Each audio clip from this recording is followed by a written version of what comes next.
Habari mzazi unanitazama wakati huu, hujambo mtoto mzuri. Leo ni siku nyingine tena ya kipindi chetu kizuri kabisa. Leo katika kipindi chetu hiki tutajifunza kwa habari ya kuheshimu wazazi.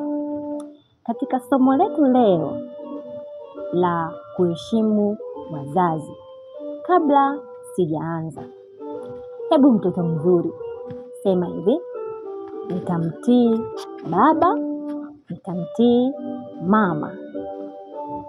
Vizuri kabisa. Kwa kuendelea, kabla sijaendelea mbele, tutaanza kusikiliza hadithi. Hadithi yetu leo inamhusu mtoto Salimu. Salimu alikuwa ni mtoto mwenye tabia ya kutoheshimu wazazi wake.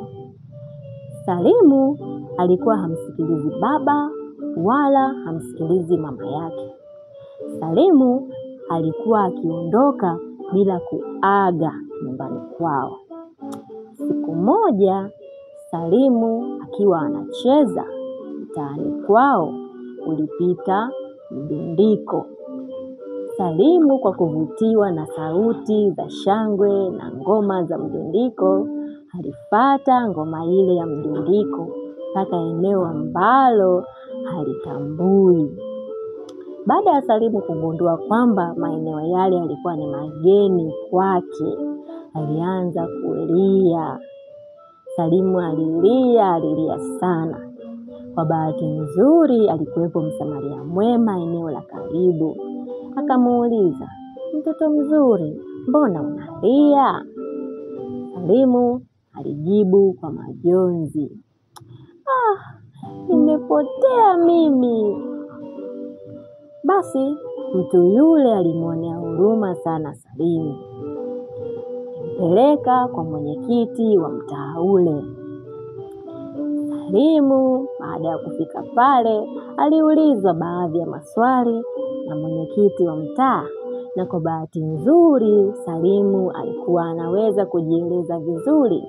Hivyo alijitambulisha kwa kusema, mimi hapa naitwa Salimu, nina miaka 6. Baba yangu anaitwa Samsoni na mama yangu anaitwa Mwanaisha. Mtaa wetu unaitwa Kikuyu B. Mimi ninasoma shule ya msingi Makumbusho. Basi mwenyekiti alifurahishwa na utambulisho aliyoutoa Salimu. Kweli Salimu alijieleza vizuri kwa kutaja mtaa wake pamoja na wazazi wake. Hivyo ilikuwa rahisi kwa mwenyekiti yule wa mtaa kumpeleka Salimu hadi mtaa anaoishi. Basi baada ya kufika katika mtaa ule, kwa bahati nzuri sana walimkuta mwenyekiti wa mtaa wa Kikuyu B. Baada ya kupewa maelezo yale kutoka kwa mwenyekiti mwenzie, waliongozana mpaka nyumbani kwa kina Salimu. Wazazi wa Salimu walikuwa wana wasiwasi mno. Mama yake kwa mbali alimuona mwanaye, hivyo alikimbia na kwenda kumkumbatia, na hapo hapo akamuuliza, ulikuwa wapi? Tumekutafuta sana Salimu. Salimu kwa hali ya huzuni na majonzi alijibu mama yake, samahani sana mama, leo nimejifunza kitu kizuri sana. Utii ni jambo jema. Wakati mwingine sitaondoka nyumbani bila kuaga.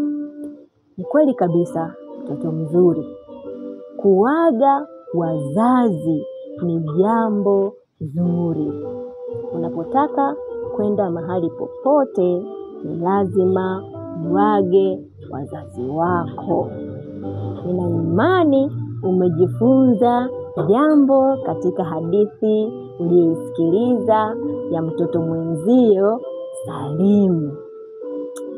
Sasa wakati huu nitakueleza maneno mengine ambayo yanatumika kuonyesha heshima na adabu kwa wazazi au walezi.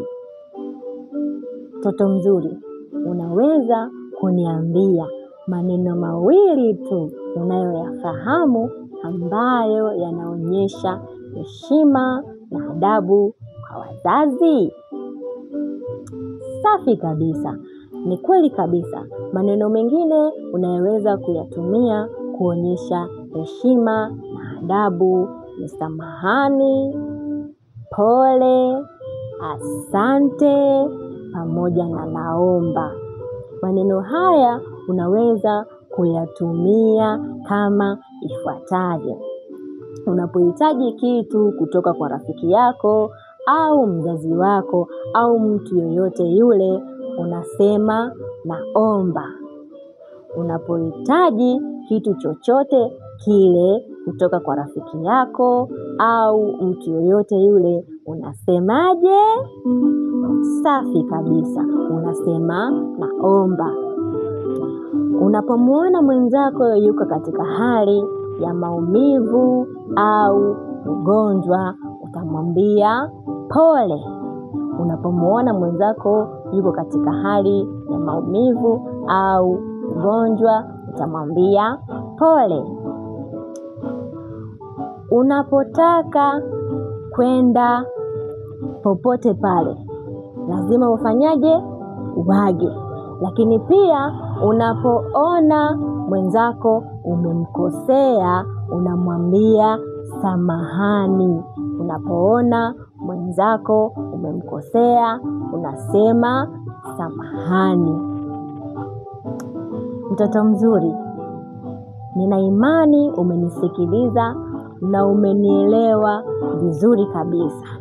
Na maneno haya utayatumia kila wakati kuonyesha heshima na adabu. Je, unaweza kunikumbusha maneno ambayo yanaonyesha heshima na adabu kwa watu wengine?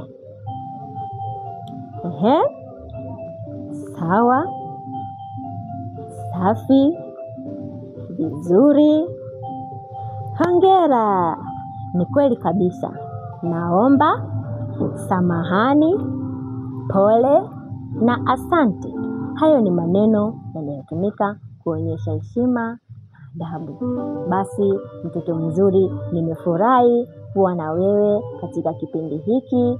Hadi wakati mwingine tena katika kipindi kijacho, tukutane tena hapa hapa na mimi mwalimu wako Madam Irene. Bye.